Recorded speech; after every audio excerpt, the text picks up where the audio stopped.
இந்த வீடியோ வந்து 30வது நாள் முடிஞ்சு 31வது நாள் வந்து கணபதி ஹோமம் தான் பண்ணோம். ஸோ அன்னைக்குன்னு வந்து ஐயரை கூட்டிகிட்டு தான் வந்து ஹோமம் பண்ணோம். ஹோமம்னா பண்ணி முடிச்சதுக்கப்புறம் வந்து தாய்மாமா தான் வந்து பையனுக்கு வந்து முறுக்கு சீர்கயிறு வந்து போடணுமா.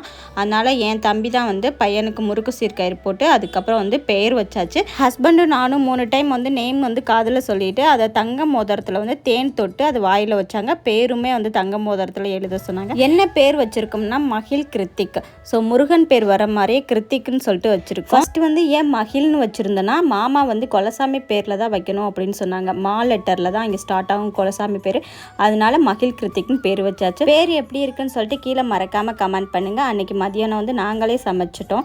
எனக்கு கூட்டு பொரியல் சாம்பார் அப்பளம் வடை இது எல்லாமே செஞ்சு ஃபேமிலியோடு சேர்ந்து சாப்பிட்டோம். ஒரு ஈவினிங் போல் வந்து வீட்டில் வந்து டெக்கரேஷன்லாம் பண்ணோம். பலூன் டெக்கரேஷன் வந்து என் தம்பியும் ஹஸ்பண்ட் தான் பண்ணாங்க. எப்படி இருந்துச்சு சொல்லிட்டு கீழே மறக்காமல் கமெண்ட் பண்ணுங்கள். ஸோ கேக் வெட்டி ஃபேமிலியோடு என்ஜாய் பண்ணோம். இந்த வீடியோ